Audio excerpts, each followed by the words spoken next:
Hello friends, welcome to Reenu's world. ഇത്തവണ ഞാൻ video ആയിട്ട് വന്നിരിക്കുന്നത് ഞങ്ങളുടെ വീട്ടിൽ ചക്ക വെട്ടുന്ന വീഡിയോ ആയിട്ടോ. നമ്മുടെ വീട്ടിലെ പ്ലാവാണ്. ഇപ്രാവശ്യം നമ്മുടെ പ്ലാവിൽ ഇഷ്ടംപോലെ ചക്ക ഉണ്ടായിട്ടുണ്ടായിരുന്നു. നിങ്ങളുടെ വീട്ടിലൊക്കെ പ്ലാവ് ഉണ്ടോ? എന്തായാലും ഇതാദ്യമായിട്ട് നമ്മുടെ പ്ലാവിൽ ഇത്രയും ചക്ക ഉണ്ടാകുന്നത്. എല്ലാ പ്രാവശ്യം ഒരു 3-4 കൂടുതൽ ഉണ്ടാവാറില്ല. ഇത് 2 പ്ലാവുണ്ട്, പക്ഷേ ഒരു പ്ലാവിൽ മാത്രമേ ഇത്തവണ ഉണ്ടായിട്ടുള്ളൂ. അപ്പോൾ ചേട്ടൻ ആദ്യത്തെ കുറേയൊക്കെ പഴുത്ത് പോയിട്ടുണ്ടായിരുന്നു. ചേട്ടൻ ആദ്യമേ ചക്ക ഒരെണ്ണം വെട്ടി നിലത്തിറങ്ങി കൊണ്ട് കൊടുത്ത്, രണ്ടാമത്തെ ചക്ക അച്ഛൻ്റെ കയ്യിലോട്ട് എറിഞ്ഞു കൊടുത്ത് ക്യാച്ച് പിടിച്ചു കേട്ടോ. ഇതിനകത്ത് ചുളയൊക്കെ കുഞ്ഞതാണ്, കാരണം പ്ലാവും ചെറുതാണ്. അപ്പോൾ പക്ഷെ നല്ല മധുരമാണ്. തേൻവരിക്ക് ചക്കയാണ്, നല്ല മധുരവും നല്ല ടേസ്റ്റ്. മാങ്ങ വെച്ചാൽ പറ്റുന്നെങ്കിൽ പിച്ചിക്കോ.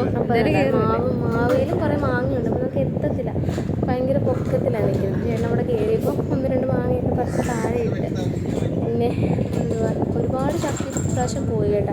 പകുതി കൂടുതലുണ്ടായത് മുകളിലാണ്. മുകളിൽ നിന്ന് അതുകൊണ്ട് പറിക്കാൻ പറ്റിയില്ല. അപ്പം പഴുത്തിട്ട് ഇത് ചക്കയുടെ മധുരം വെക്കുമ്പോൾ വെള്ളമെല്ലാം കയറിയിട്ട് ആകെ ഇതായി പോകും. അതായത് നമ്മളെല്ലാം കൂടെ വിട്ടാന്ന് വിചാരിച്ചു. ഇത്രയും ചക്ക നമ്മളിവിടെ ഉപയോഗിക്കില്ല കേട്ടോ. നമ്മളെല്ലാവർക്കും കൊടുക്കും, അപ്പുറത്തെ അയൽവക്കത്തൊക്കെ കൊടുക്കും. നിങ്ങളൊക്കെ കൊടുക്കാറുണ്ടോ? നമ്മൾ പണ്ടോട്ട് ചെമ്പരത്തിയാണോ പോയത്? അധികമല്ല, നമ്മുടെ വീട്ടിലുണ്ടാകുന്ന ഒരു സാധനം മറ്റുള്ളവർക്ക് കൊടുക്കും. ചെമ്പരത്തി പോയി കിട്ടാറില്ല, അങ്ങനെ കിട്ടും. പിന്നെ ഇത് എൻ്റെ വീട്ടിൽ കൊണ്ടുപോകണം കേട്ടോ. ചേട്ടൻ്റെ വീട്ടിൽ 2 വീട്ടിൽ ചക്കയൊക്കെ മണ്ടയ്ക്കത്തെ എങ്ങനെ പറിക്കും? അപ്പം പിന്നെന്താ അറിയുന്നത്, നമ്മളങ്ങനെ ചക്കയ്ക്ക് വലിയ പ്രിയമൊന്നുമില്ല. ചക്ക കൊണ്ട് എന്തെങ്കിലും ഉണ്ടാക്കി കഴിക്കും. അങ്ങനെ എന്തെങ്കിലും ഉണ്ടാക്കിയാണ് എല്ലാവരും കഴിക്കും. പച്ചയ്ക്ക് അങ്ങനെ ആരും കഴിക്കില്ല. ഞാനും അമ്മയും ഗണപതി പോലെ കിടക്കും. പിന്നെ ഇതാട്ടോ എൻ്റെ വീട്. തേനും ആണെങ്കിൽ ചക്ക വെട്ടുന്ന കണ്ടിട്ട് എല്ലാം കൂടെ ഓടി വരിക. അവർക്ക് ഭയങ്കര സന്തോഷമൊക്കെ കാണുന്നത്.